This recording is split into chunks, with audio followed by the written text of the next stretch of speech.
potentially calculates into potential terrorism. My reference to that was international military personnel who were perhaps, what they were from Egypt or Saudi Arabia, where they might be, who gone, for example, to Iraq and fought there and learned how to make bombs and become radicalized in some way. The same way that if you study this history, groups in Afghanistan did when they were fighting the Soviets, became radicalized and became trained and became skilled in combat. I was referring to those people. I think, if I understand your question, Mr. Chairman, it may have referred to a specific reference in the militia report about U.S. military. Precisely. Well, the way that would happen typically is that if there are, you have to consider the size of the military. Thousands and thousands of people in any group. Everybody will have an opinion about this, but some people will say, out of any group, 2% are prone to be criminals, or 6%, or 15%, whatever the answer is. There are people who are susceptible in every group, including this group. If tempted the right way or persuaded, somebody's going to break the law in some way. Just because someone has been a wonderful citizen and put themselves at risk fighting on behalf of the United States doesn't mean they won't cross the line in the future. So if those persons get back to the United States, and typically people who turn to terrorism are frustrated in some way. They come back to the United States and they're frustrated in some way. They don't see the world moving their direction. They can't get a job, or maybe they're personal life is going on, whatever it might be.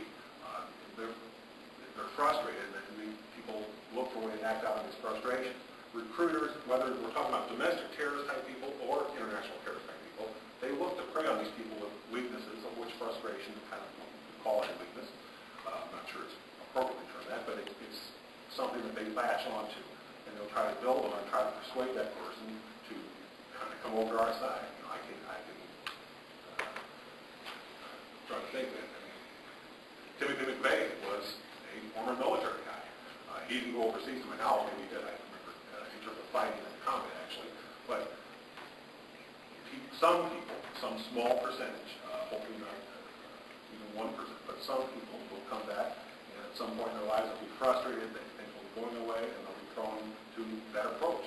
Whether or not they have the backbone to resist that approach, I can't say. But I think our history and our common sense tells us that some of them will not be able to resist the approach, and some of them will go across the line. From your experience prosecuting crimes, do you see a greater percentage, say, from someone under that description than you would any other segment of society?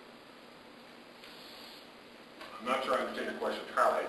I see that. Well, those who might be returning U.S. military personnel from obviously you might not have that precise experience, but from your experience of prosecuting, did you see any higher percentage of criminal activity as far as a percentage of the population there than the general population? No, but, and this is the part I was going to go to earlier, is I think the point is that people who have a skill set that's valuable to terrorist entities, or terrorist individuals for that matter, are more prone to be approached. So in the general population at large, if I'm a college professor or an engineer or a doctor or whatever I might be, but really I'm a radical whatever, a white power guy, a black separatist, I'm a Muslim supremacist, whatever it might be a terrorist group in somebody's mind. If I'm looking to recruit somebody over to my side, if I can get somebody with a skill set who has been trained in combat or knows how to make bombs or things that military people do, I'm a little better off than just getting the guy in the street corner or a guy in the corner tavern who maybe doesn't have any particular skills. So I think military people are more likely to be approached, yes. That's the clarification I'm making. Okay. That's a raw matter. No more likelihood that they would become terrorists based on some internal moral flaw or something, but based on being approached to be persuaded in some way. I think there is a higher percentage of them approached because they have some talents and skills that are valuable to terrorists. Gentleman from Green, you had a question? I'll go ahead and bring my man, Mr. Chairman. That was a self-indictment, you understand.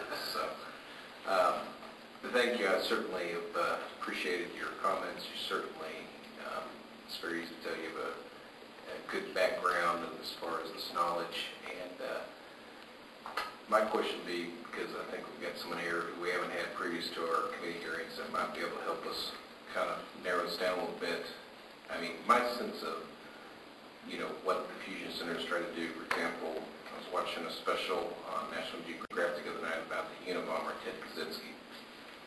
To me, there's a gentleman who's building bombs. He's been building his learning, and as it goes on, it gets worse and worse. And he brought together all the different agencies, and a lot of them didn't even want to try anymore. They were that exasperated. They couldn't figure it out. I mean, to me, that's where Fusion Center could really make a difference.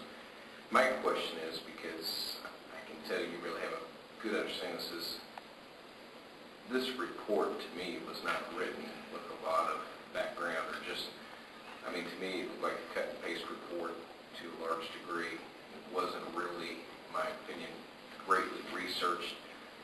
And so you have all these broad generalizations, and that's where I think the great frustration came out a lot of folks, including me, because I go to church, I'm pro-life.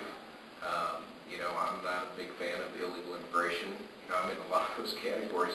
Suddenly, the way this report was written, I mean, I think you could understand where the outcry came from. And so, one of the lines that I've tried to figure out and asked the last committee here is, I would like to see at least our law enforcement figure out a way that they can zone in on the Ted Kaczynskis and leave the other law-abiding, freedom-loving Americans who are just voicing their Second Amendment rights out there, their First Amendment rights and Second Amendment, First Amendment, better not say Second Amendment. Just kidding. So that one too. That one too. In a law-abiding way, exactly. All the amendments. Exactly.